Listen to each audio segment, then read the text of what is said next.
We have been talking about redemption stories and how God changes us from the inside out, how God takes our past and He heals us from that. And everybody does have a story, and Crissy obviously has a story. That's why we've invited her to come and share this. It's pretty, I'll just tell you up front, we were talking before the service, she would not consider herself a professional speaker. That's why we're doing an interview style, just to kind of make it as safe and as comfortable as we can. And yet God has given her a message, and I think you'll notice as she shares that it's obvious that God is speaking through her. We'll talk more about that, kind of just let it unfold throughout the service. This is not your typical sermon. If you're taking notes, I don't know what notes you would take, but if you wish to take notes, you can. But we're just going to talk. I'm going to ask Crissy some questions, let her kind of unpack some of the things that she'd like to share. It's going to be kind of twofold. We're going to talk about her past growing up here and all that led to ending up in Los Angeles and Hollywood. But also going to talk about the new Crissy that is here today with us and that transformation that's taken place. And that's what's pretty exciting. So we're definitely going to get to that. So Crissy born and raised, grew up here in the Jacksonville area. And I was sharing with her today, I said, yeah, I know somebody that knew you and this. And she's like, oh my goodness, I really am back home. So it's a little nerve-wracking, I imagine. Now, you've been able to share at numerous churches over the last year or so. I know you might, Peace Church, I think in Wisconsin, you were sharing there. You were at Mars Hill with Mark Driscoll and some other churches. But still just kind of getting into this mode of being able to go to places and share your story. And so again, we welcome you to Orange Park. It's like coming home. Orange Park's close to where you're from, here in Jacksonville. So if you would, I'm just going to kind of open it up and ask you to just tell us about your story growing up. Anything you wish to tell us about growing up in Jacksonville and what that was like, and kind of what began to happen in your story as a child and as a teenager. So I was born and raised here in Jacksonville, and as a child, I was extremely, extremely shy. Literally, when my mom would, we would talk to other people, I would hide behind my mom. I was that girl. And even in high school, I was extremely shy. I would take an F before I would stand up in front of the class. Wow. Yeah, it wasn't my thing. So actually, going into the industry was a lot against who I was. It wasn't who I really was. Right. Yeah. You share a little bit about home life was a little stressful at times. I don't know if you want to go into that at all, but I know at some point your mom and dad kind of parted ways, and that kind of yeah. When I was growing up, my dad we would all go to church when I was really young.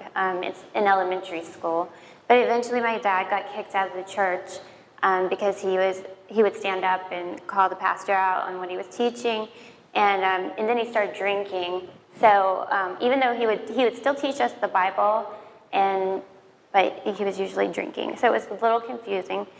But I did accept Jesus as my Savior when I was 11 years old, and I was baptized, and I did have faith. And I think that God gave me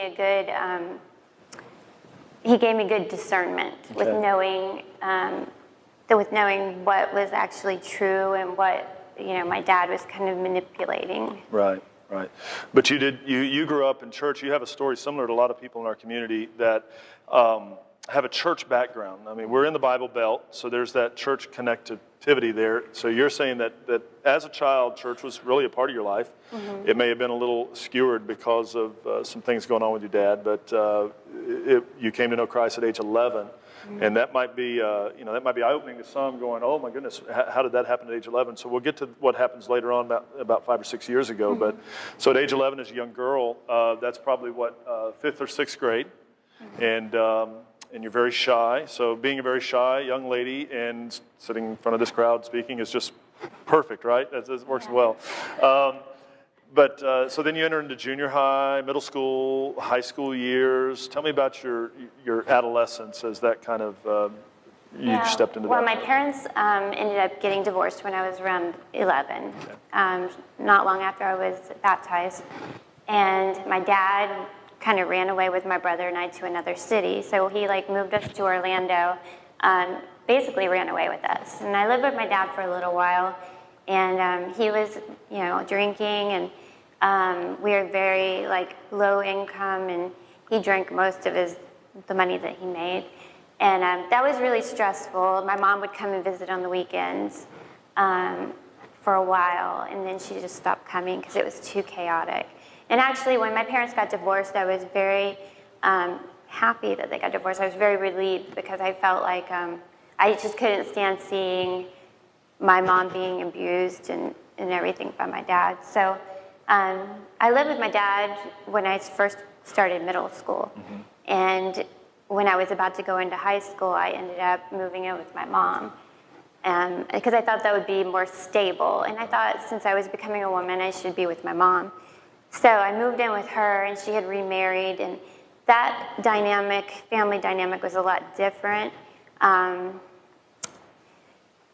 It was more stable, but in a lot of ways, I felt that I needed a lot more attention than what I got. Okay. So you're back with your mom, and you're in high school. You're a teenager. Boyfriends come into the story. Relationships. That's kind of the typical story. Most teens, either they're in a relationship or want to be in a relationship or need to be in a relationship. And so is that typical for you? Is that what happened in your story as well? Well, I didn't share this earlier, but my dad had this obsession with my sexuality. So he raised me to be a virgin until I got married. And he was very tough on me about that, and he would, get drunk, and he would talk about it to his drunk friends, like, my daughter's going to be virgin. I don't know what his obsession with that was. And then, I moved in with my mom, and she was more if you're going to have sex, just let me know. So I was very confused about that, and so living with my dad was really difficult. And I moved in with my mom. Right. And, like I said, I felt neglected and I didn't get enough attention. I spent a lot of my teenage years isolated in my bedroom, daydreaming, listening to music, and I felt very alone. So I wasn't allowed to date as early as some other people. I wasn't allowed to date till I was 17. Mm-hmm. And when I did start dating, I had a boyfriend for a couple of years in high school. And I realized early on that having a boyfriend filled this emptiness inside me, and it made me feel validated, like I was worth something. Mm-hmm. So that started, that entered into my 20s, relationship addiction. So I felt when I was single that I was, there's no purpose for me if I'm single. Right. So I went into my early 20s, and it was harder to meet men because I didn't have a lot of friends. Basically, when I was in high school, still, the dating this guy, I ended up getting pregnant because the whole sexual thing was so confusing to me, and I knew. I needed whatever it was that was so, everybody was being obsessed about, I didn't want any part of it. So I became sexually active, and I got pregnant. And my boyfriend at the time said that if you get pregnant, we'll get married and have a family. And so that sounded like the perfect solution to, this emptiness inside of me. But when I did get pregnant, he decided that college was more important and that he didn't want me to have the baby. And it was very difficult, but he took me to get an abortion, which was actually the third most traumatic thing that happened to me in my life. The other thing was I was sexually abused when I was younger. So that was pretty difficult. So, and then back to where I was talking about relationship addiction. Yeah. So I didn't know how to meet guys. I didn't have any friends, so I started putting my pictures on websites. You were out of high school at this point. You were a young adult. Now let me just back up a little bit. Mm-hmm. Your boyfriend at the time had made this promise. Mm-hmm. We get married, life will be good. It's the perfect story, but he didn't come through with that promise. In fact, he went the total different direction. Yeah. And so that kind of just gives you the relationship, the lies mixed with what you think might be true. It seems like a lot of confusion there. Yeah. So now you're speaking of relationship addiction. I've used to working with students, working with adults. Let me make sure we're defining this correctly. You're saying you had your validation only if you were somebody's girlfriend at the time. If you were in a relationship, if Facebook was around and single was checked, not in a relationship, then there was a problem. Yeah. That's how you felt. Is that right? And so you were looking for that relationship. Now that the relationship with the boyfriend is now over, is that right? Oh, yeah. Okay. That ended after I had the abortion. I went into deep depression, and I broke up with him. Okay. So now you're a young adult, and you're looking for relationships. Yeah, not just back to where you were. You said you started looking at modeling or putting photographs up of yourself. Yeah, I found a lot of online dating sites, and this is like, it was a long time ago. So internet was kind of still a new thing, and I had ended up moving back home when I was 22. Okay. And after I was in a relationship with a guy, and we were cohabitating, and that didn't work out. And I ended up moving back home, and that's when I started getting online. We had a computer in a bedroom where nobody could see, and I would get on there, and I would go in chat rooms, and I put my pictures on some modeling, or I put them on the dating sites, and I would go and meet men in different states even. Wow. And just because I needed somebody. I wanted to get married and have a baby because that meant I was worthy of love. And then from that, I ended up finding the modeling websites. Okay. And I started putting my pictures up on modeling websites that were amateur models. Just anybody could take pictures, put them up, have a portfolio, and people would contact you to do shoots. So for a long time, it was very flattering to me at the time that people wanted to pay me to do shoots, but the type of shoots that they wanted me to do were nude, like from topless to like hardcore porn. Right. So for the longest time, I turned down shoots, but it was still flattering to me. Sure.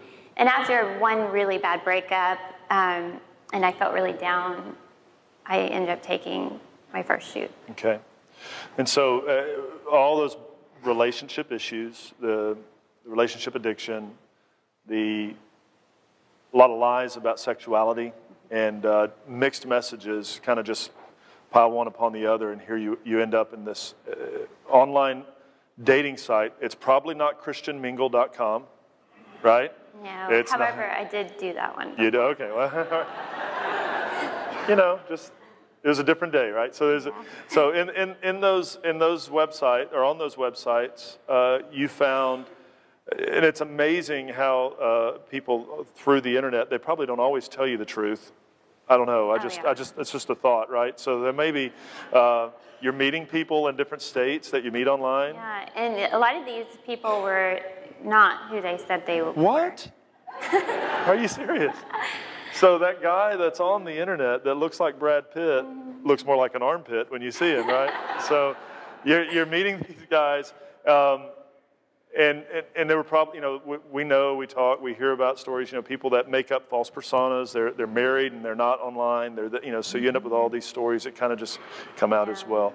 So yeah, I was roofied when I was doing online dating. There was lots of bad things that happened. It was very dangerous. Yeah. But that just shows you where I was. I was very broken. Sure. And yeah. Okay, so you're working somewhere in Jacksonville. So you have a job, but there's something missing inside. So you're online. You're posting these modeling shoots, and then all of a sudden, the latest breakup happens, and you said, "Hey, whatever." And so there you are. You just go into that, and so that question was, how did you enter into this industry? It sounds like you kind of just kind of fell into it, and then once you're there, what happened? We use the word, it's like a whirlwind, when all of a sudden you're this little girl from Jacksonville, right? And you're just online dating, and you're just looking for somebody to say that you're beautiful, and they want to marry you and have children with you, and then one thing leads to the next, and you're a model. And you're doing things you probably never thought you would do, but wow, here you are.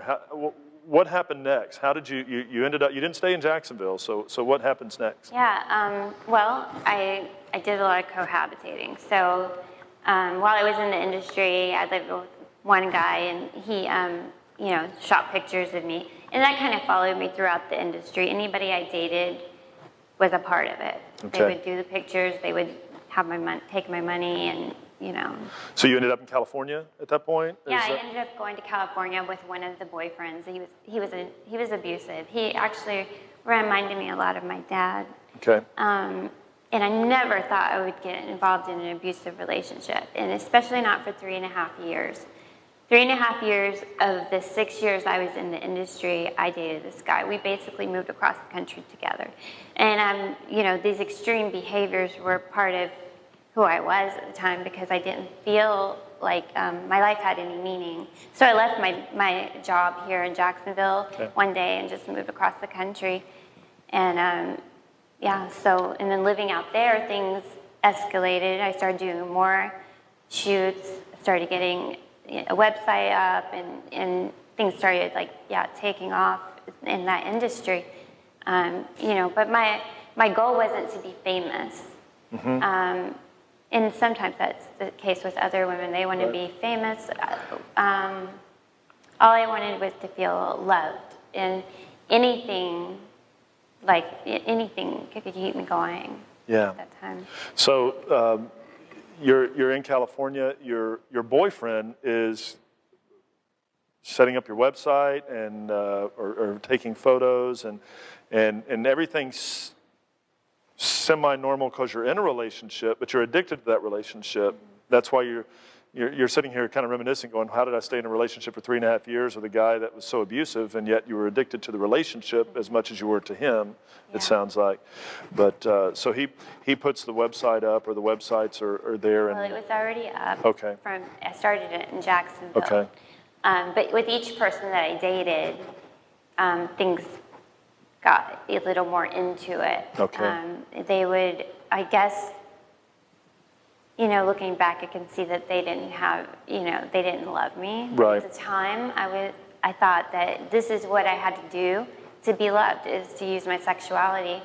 And I used to listen to the radio on the way home, and I remember there was one radio station, and every time you turn on the radio, they would be saying, "Oh, we have the Hooters girls here," and I thought that's what I needed to be. Mm-hmm. And I kind of lost my dignity by thinking that was, thinking that's what I needed to be, and following that. It sounds like that the continual thread that runs through this, from little girl to 11 years old to high school and dating, you're looking for love. You're looking for someone to love you and to speak into your heart of who you truly are. Now, my perspective is that's not any different than anybody else. It's just your story ended up where it did. I think every young lady, I think, looks for the same thing.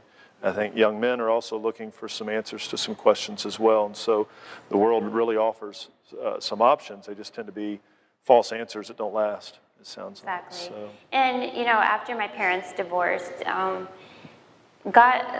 we stopped going to church. Mm-hmm. So I didn't really feel like God was present in my life. And another thing is, I felt like if he was, then why is all this bad stuff happening to right. me? I was using drugs, I was being abused, just putting myself in bad situations. And then part of me just wanted to die because I felt like there was no hope. Oh, wow. So I've heard that many times as well. Why would God let this happen to me? Why would God let this happen? Now, I'm not saying everything's easy now, but you're kind of on the other side of it now, looking back and seeing how God could even use difficult circumstances. Of course, at the time, no one likes the verse in Scripture. It says all things work together for those that love the Lord, because at the time you're going through stuff that is not hard. It's hard to see the end. Yeah. It's hard to see what God's doing. Well, we're speaking about an industry, the adult industry, the porn industry. you said it's like a whirlwind when you ended up there, and all of a sudden you're in LA, you're in this industry, and it is a multi-billion-dollar industry. I mean, globally, but especially here in the States. It has been, I don't know if for the right, it's been normalized into culture. From the inside out, looking at it, what would you say is, from your perspective, one of the reasons you think, or one of the tools that's been used to kind of push the porn industry out of the back shadows, so to speak, and the back alleys to prominent, porn stars and adult actors and actresses are on Entertainment Tonight? I mean, it's not. That wasn't happening 20 years ago. No, So it wasn't. When I first got, I mean, it's changed a lot since I've been in the industry. I think definitely the internet has a lot to do with it, and smartphones, like anybody can look at it, and I'll talk about more what I do now, but we work with youth, and they all have phones. Yeah.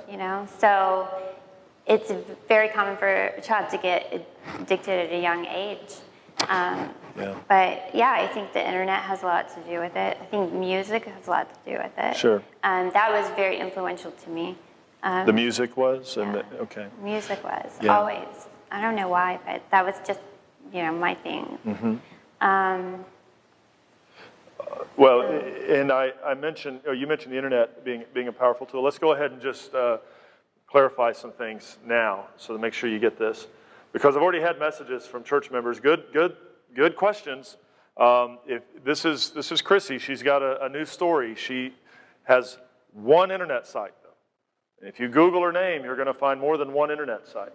And if you go to the wrong site, that's a site, I guess, that is still owned by somebody else. Or the name is not. You don't own it, and you don't own the name, and you don't own the images, and so all that's there is the old Crissy, and you can't get that off the internet. No, that's going to be there forever. Even if the site came down, these pictures have been downloaded on people's hard drives. They're always going to be there. The fans have forums that they go on and chat and share their favorite porn stars and all that kind of stuff, and they share pictures. It's always out there. It's always going to be there, and there's nothing that I can do about it.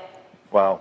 I mean, and then the website, I signed a contract. I basically signed my life away on this website. And, when I left the industry, I left the money. I could still be getting an income from that website steadily, because people put their credit cards in and they forget. It doesn't say it on their bill that it's for this website. It's all they make it to where you don't know what it is anymore. That's so the wives won't know the husbands have paid for that. Exactly. Or the parents won't know the children.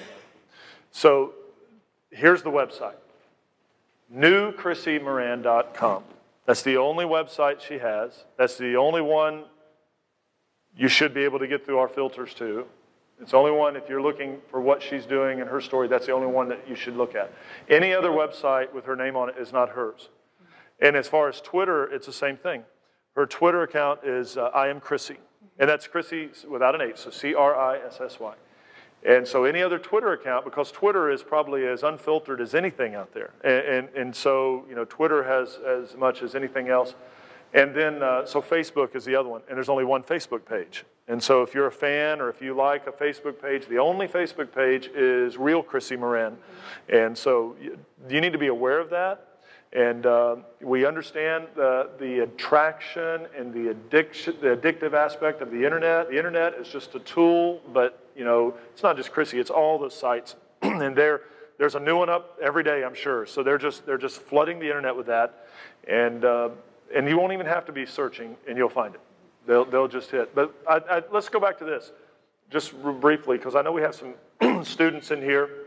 And maybe adults as well that probably need to hear this. Every image that's up there is always going to be up there.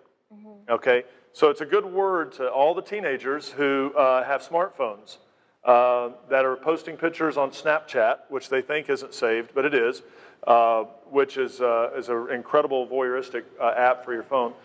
Then there's Facebook. When you post a picture to Facebook, guess who owns the right to the picture once you post it? Not you. Facebook owns it, so does Instagram. They can use it for anything they choose.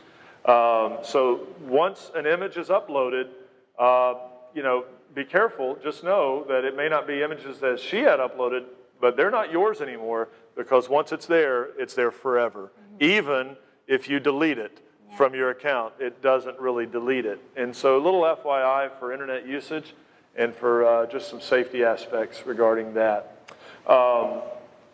Let me just step into this a little more. We want to, it's already about a quarter after, which has been good so far. Let's talk about New Crissy Moran. That's our website, but there's also a New Crissy. This is 2013. It was back in 2006, right? And why don't you share, I know at some of your other events, you've shared a little bit about that in 2006. Why don't you talk about that moment? I think you were at a movie set and just kind of how that all unfolded there.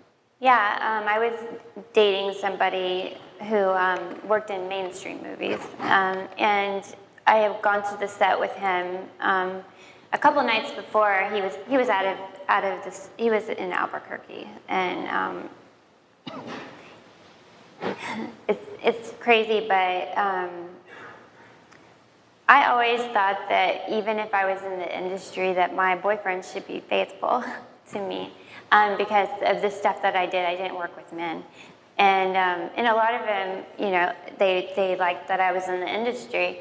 So I had an expectation that when I did meet the right guy, that he would, you know, I would stop doing the industry and we would have a normal life. Mm-hmm. So most of these guys, I would say, you know, shouldn't I start transitioning out of this and talk about marriage and stuff like that. So in this last relationship that I had before I left the industry, we were together, I think a year and a half, and he went out of town to work on this movie, and he ended up going to a strip club, and that was something I was like totally against, because I wanted him to be faithful to me, and I didn't. From growing up, I knew. Can I just say that to the average audience member, that for the person that's in the porn industry to say, I am just totally against a strip club, sounds, I mean, it really just sounds very, how does that even fit? But to go deeper from what you're saying is that your expectation was once you found the right guy, regardless in the end, that everything you were doing would end, and it would be the happy white picket fence, you'd get married and everything would be good. So this I thought I would meet the guy that would be like, okay, I want you to get out of this industry. Like, I thought he would rescue you. Okay. You know? Okay. So anyway, he went to a strip club, lied to me about it, and it broke my heart because he was the most normal guy that I had dated up to that point. And so anyway, it broke my heart. I fell to the ground. I was talking to him on the phone, fell to the ground, cried out to God, and I was like, if you're real, I need to know. Everything that I know about love up to this point is perverted and twisted, and you know, I just sat there on the kitchen floor crying for I don't even know how long, and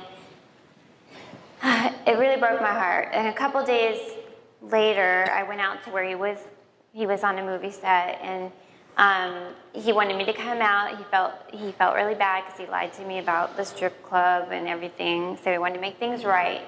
And so I met some of the guys that he was working on this film with, and when he wasn't around, I was sitting there, and this guy, he was sitting next to me, and he said, so what do you do for a living? And I said, oh, I'm a model, and usually I didn't talk about what I did as far as porn, and I would try to avoid that question altogether in my real life. And he said, well, what kind of modeling? And so I made up some stuff, and I said, you know, Hawaiian tropics and calendars and all kinds of stuff. And but he still, you know, he wasn't convinced. He's like, yeah, well, what kind of calendar? Like, even more questions. And I was like, oh. So I finally said, I do adult stuff. I do porn. And he said, I already knew that because your boyfriend had already told everybody before you got here, and he was showing people your pictures. And even though I was in the industry, I always thought that the guy who loved me would not be showing people pictures, even though it's very accessible. Right. I thought that he would respect me more with people in our normal life not to do that. So when he said that, I felt really embarrassed and ashamed, and you know, I looked down, and the next thing he says, let me ask you something, do you believe in God? And I knew, like at that very moment, that God had sent him to speak to me, because nobody had said anything about God to me in many, many years. And I said, yeah, I do. And he goes, and he started talking about his love for me and, you know, about, you know, what I was doing and basically telling me that the place in my heart that was so empty could only be filled by Jesus. And it asking me if I believed it. And, you know, I teared up. We went outside and prayed, and I rededicated my life to the Lord. And at that moment, I didn't accept any more money from the industry, even though I was making a good income monthly, just not even doing anything. It was just kept coming in. So that's what God told me to do. He told me to give up the money and to trust Him that He was going to provide for me, and you know, let Him prove Himself to me. So that's what I did, and that, Well, it wasn't easy. I'm sure the step to faith to trust Him financially, you know, doesn't mean that immediately you had the same amount of money coming in from different areas. So no, I had to give up a lot of things. It was definitely worth it, but at the time it was like terrifying. It's like no car. I had hair extensions. Those came out. Same here. My nails came out. I couldn't tan anymore. That was my identity. Yeah. Even in relationships, my identity was still to be sexy and hot and this person who, you know, just not who I really was. But that's what that's who I became. And so to give all that stuff up was very devastating. I gained weight. I got cystic acne, like all over my face. And, you know, I can see now how that was probably good for me, but at the time it was devastating. Yeah. This was 2006, okay? The Florida Times-Union ran an article, did an interview with Crissy. They ran an article about her, gosh, not very long after that. And at that article, she had a MySpace page. Remember MySpace? She had a MySpace page. And so I went on MySpace and I messaged her and said, hey, I just read that article. That's an incredible story. I'm a pastor at a church in Jacksonville. I know you're from Jacksonville. She had a picture of her wearing a Matt Jones jersey, if you remember that. Jaguars. I mean, I'm going back in time, right? And I'm like, so if you're ever back in Jacksonville, and then I'm sitting here going, maybe, you know, she sent me her Gmail, and I'm emailing her with my wife copied on every email. And I'm going to make sure that's clear. And that's a stipulation on her end. I mean, that's what she says. So that's perfect. She has to do that, and that's perfect for any communication. And basically my message was, man, I'd love to have you come share sometime, but I don't know what venue, and I don't know that we're ready, and I don't know that you're ready. So 6 years later, and I think that in the Christian world, we tend to do this, and you probably felt the pressure to do this as well. When a person of notoriety or any form of celebrity comes to Christ or comes back to Christ, there is a sense of let's hurry up and put them on a pedestal and let's tour them around the country. And so, unfortunately, sometimes that happens. And I think there has to be some seasoning. I think there has to be some time of growth. And so 6 years, 7 years now, as we're working into this series, I think it's just recently, within the last year or so, you've started to speak. I know Mark Driscoll had you out and able to bring you here today, just to briefly kind of share that story. To what happens in that industry is obviously women are objectified. They're two-dimensional beings. They're not human beings. And we know, as you said, the internet has just moved this industry into everybody's cell phone and bedroom and living room and office computer and everything else at incredible levels. The billion-dollar industry that it is. Is there a message you would have to men, to husbands, to sons, or even to women who, because the number of women that are online now is increasing? What would be just a brief message to that group that unfortunately you come into a church and there's probably a lot of people that are in the churches that you're speaking at that knew your face, knew you, before that you were on the bulletin or the program saying guest speaker, and unfortunately probably knew you as a two-dimensional image. What would you say? I work in a, I sell women's clothes. I work in a women's clothing store. And what's really grieves me is that, when I got my job, I told my boss what my past was. He had no idea until he Googled me and he saw a Nightline and he was like, oh my gosh.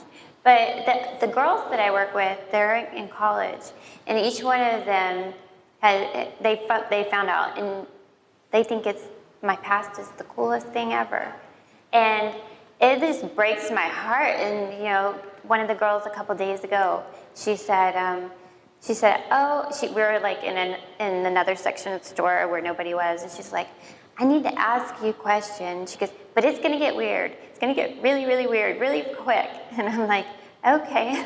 I knew what she was gonna say, so she asked me if I used to do porn, and she's like, that's the coolest thing. I wish I was that brave, because I would totally do it. And I'm like, no, it's not cool. You become an object. Okay. And so that really broke my heart, because all of the girls thought it was cool, and they don't understand the reality of it. And it is degrading. Anytime you become an object, you don't have the upper hand. Right. You're not taking control of your sexuality. It's not liberating. It's not liberating.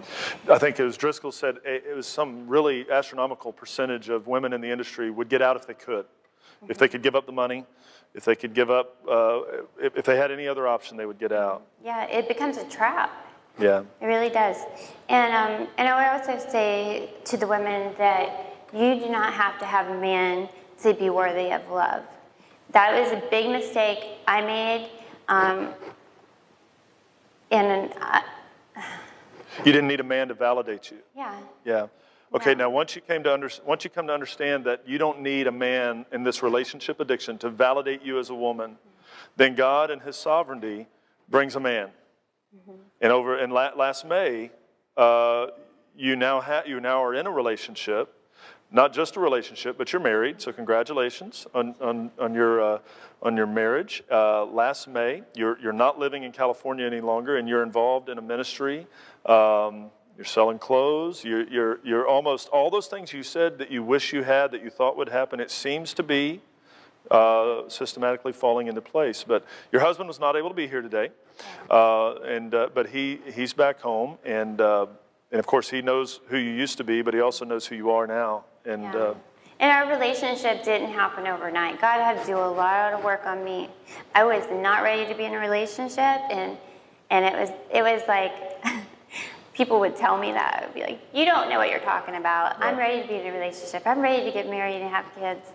But the truth of it wasn't until I took a break from dating and learned and did healing, deep inner healing, and learned what a healthy relationship should look like, and all that stuff, that then God put the right guy in my life. And even then, we had a friendship for over a year before we even dated, and it was like a courtship. We remained pure through our relationship, and now we're married. But it took me giving up what I thought was the most important thing for God to give me. This relationship. Yeah. So you said a lot had to happen to you before you could enter into this marriage. I imagine the same is for him, knowing in the same story. But here you are together, and still in the honeymoon stage. I mean, everything's very exciting. You're doing ministry, and you mentioned a little bit about that earlier. Yeah, we do ministry together. He does a lot of stuff without me, but I'm a part of it. So we go to skate parks, and in Houston, that's where I live now. There's some really big skate parks, and most of the kids skate. So we go out there and we give away free skateboards. And the ministry is called Middleman Skateboards. So as soon as he gives out a board, he tells them do you know what middleman means? And tells them middleman is another name for Jesus, and then he shares the gospel right away. Wow. So we talk to hundreds of kids. When we go to the skate park, my husband knows all these kids. Those are his friends. And he doesn't have friends his age. But yeah, he wears like the skater socks and everything. I'm like, you can't wear that when we're going on dates. You gotta dress your age. But yeah, so we do that. And then on Sundays, we take it further and we do discipleship. So we take the kids to church. And then after that, we do like a little group where we talk about what happened, talk about what's going on in their lives, and pray with them. That's pretty incredible. And you said those kids already know who you are. Yeah, some of them already have known me from my past. So they're seeing the new you, which is a great message for these young guys. And they come from, most of them come from broken families. They have single moms. Yeah. And so one of the reason I'm involved, which my husband will go out and skateboard all day. I don't do that. I'll go on Sundays. But the reason I want to be involved, because we want to model what a healthy relationship should look like. One of the examples is, my husband, we were, I guess we were at the skate park, I can't remember, but he had to walk away, and he told one of the kids, stay here with Crissy and make sure she's okay. And like he had a sense of pride that he was going to be able to like take care of me, and they're opening doors for me and all this stuff. Wow. So it's very fulfilling. We don't have kids of our own, so not yet. Yeah. And who knows what the future holds for that, but we're able to touch other people's lives in that way. That's great. Well, Crissy, your time here, we could talk for another hour or so, which we will, but in another service. And so we're going to have to come to a close here at this point. I hope, folks, that you're hearing her heart, and you're hearing the story of a little girl who was looking for love and the answer to her heart question. And finally, as a woman, found the answer to that question. And that she is beautiful and that she is lovely, and it has nothing to do with that industry or any of those things physically, but it has everything to do with her heart and who she is. And it is a story of redemption. And while Crissy's story took her down a road that many of you probably haven't taken, though who knows? I don't know all of your stories. Her story and our story, your story, my story, it's similar in this. Apart from Christ, we have nothing. Jesus Christ is the Redeemer. He is the healer. He is the one who fills that gap within our heart that only He can. And He's the only one that can validate us. If you're going to anybody else for validation, your boyfriend, your girlfriend, your husband, your wife, you're not going to get the validation that only God can give, because that's His role. And so I pray you know this Jesus we speak of today. I pray you recognize that Crissy's story is unique, but it is also very common in the sense that we all are redeemed, those of us that know Him. And I'm proud that she had the courage to come and share, because that's not easy to share when you've escaped the past, and to be touring the country talking about it is not easy, especially in your hometown. And that's why we turn the corner and talk a lot about the new Crissy Moran, the one who is married, the one who is doing ministry, the one that is still being attacked by the enemy and still is being accused by the enemy. But she knows who she is, and she has a name. Her name, as I shared last week, Crissy, her full name is, I looked it up just to see what it meant. It too means Christ bearer. And I think that's appropriate today, because that's what she's done. She's borne the message of Christ.